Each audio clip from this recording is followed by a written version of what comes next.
What do you think makes a meaningful career? What is the difference? Why you prefer coaching over mentoring? How do we distinguish ourselves from the pack? If you're not at the table, you're on the menu. You know? And oftentimes our hands have to get dirty.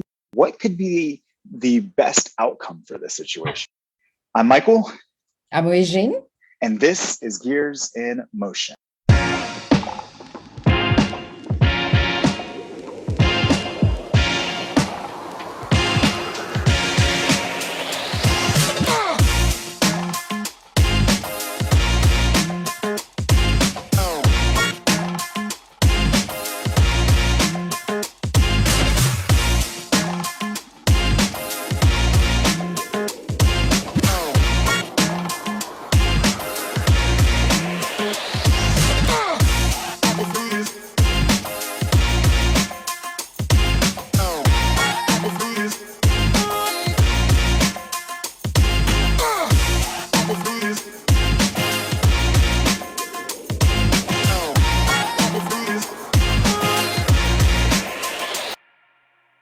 Continuing our conversation with our last guest. I felt so overwhelmed. And I felt like after experiencing all of that, it was just too much.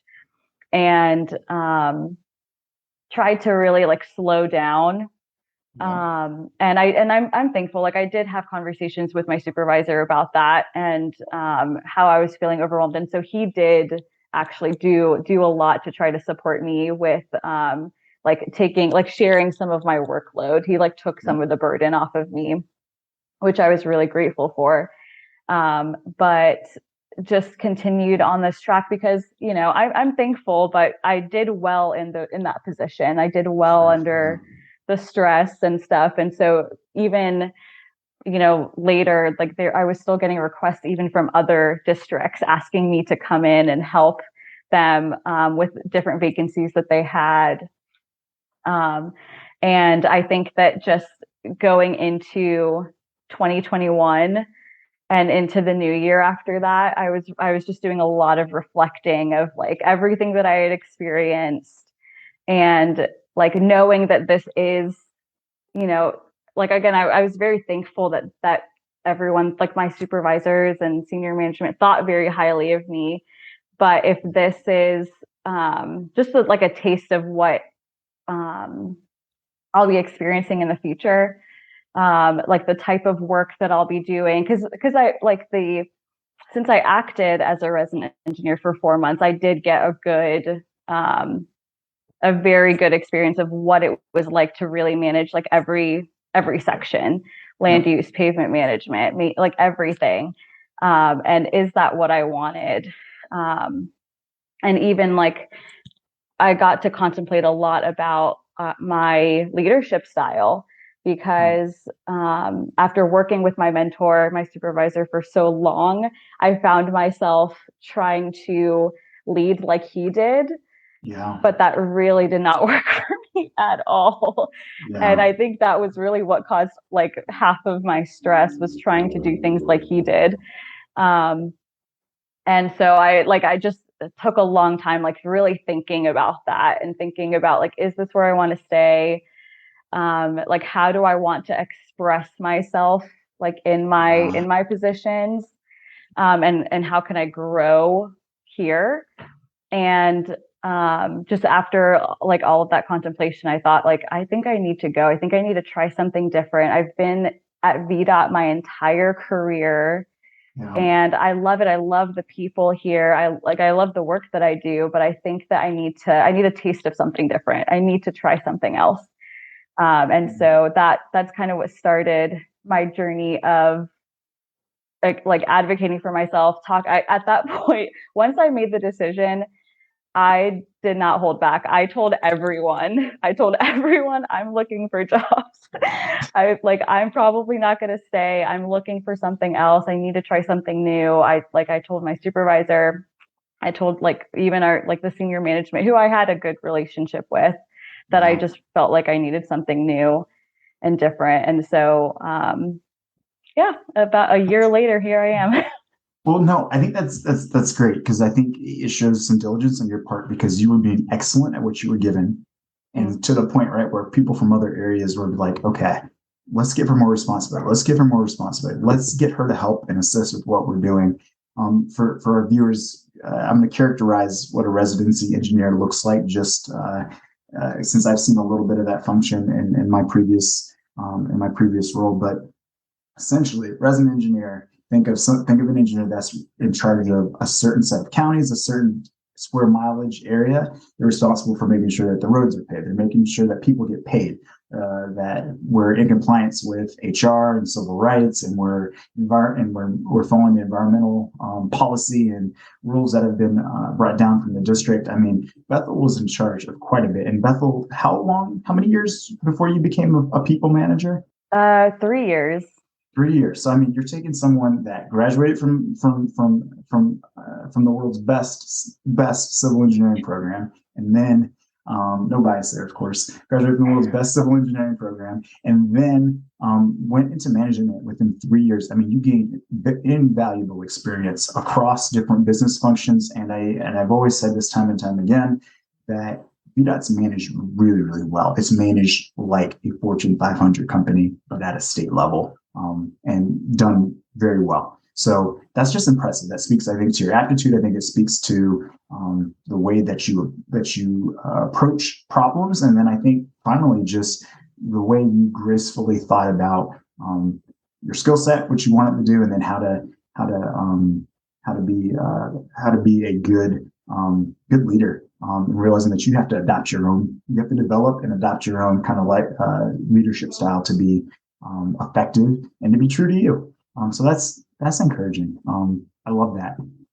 Let me rewind a little bit. So, you talked a little bit about your journey into civil engineering and thinking, hey, I got into undergrad and I was thinking this is kind of where I wanted to go. And then you really had a ramp up, an accelerated kind of on ramp to what it means to be a leader within an organization. And you were given a lot of really good, it sounds like, support from managers and from coworkers. And I'm sure some of your peers as well were cheering you on because you demonstrated yourself trustworthy, you were capable, and now you were trying to rock and roll and move in a different direction. Can you talk to us a little bit about some of the things that made you successful as you were thinking about this? You said you had a lot of time to reflect. Tell us some of the things that you were thinking that made you successful, and then if there were any barriers or any challenges that you kind of had to artfully navigate. I'm sure some listeners are probably going to be, this sounds like an ideal situation. And I think perspective is one thing, but I also think there's a sense in which you are approaching work when you're approaching what you've been given, and you just navigate it skillfully, even in the sense of, hey, this is new to me. I have not experienced this before. This was your first time becoming a manager. I'm sure there were some other firsts for you. But yeah, I'd love to hear a little bit around what you think made you successful. What were the environmental indicators? Because I think there are managers, right? Hopefully they're listening to this and say, what are some things that I can do to make to have that air of psychological safety and help to make sure that the employee feels supported and can shift some things, but also some ways in which you're like, hey, I'm new to this. I'm on the fast track. This is a great opportunity. How do I make sure that I, based upon what I know, based upon what I've seen, navigate skillfully in that sort of environment?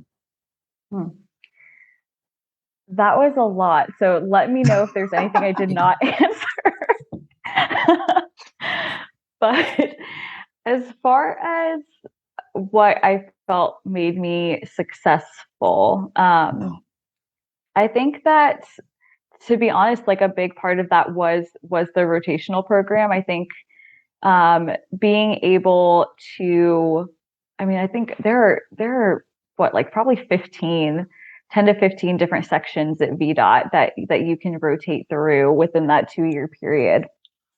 And I think that going into each new section, open-minded, humble, willing to learn, willing to just listen to people, and not kind of carry my background or my degree around like a badge. Like, this is where I went to school. I know everything.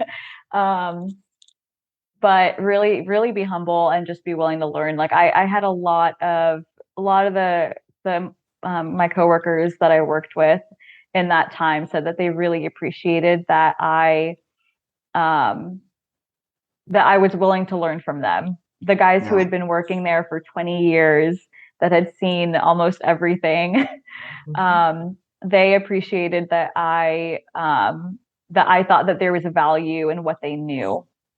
Yeah. And so I think really early on, like I really tried to work on like relationship building and like learning, even if I didn't know like all the information out there, knowing who to go to or knowing where to go to learn what I needed to know for my job.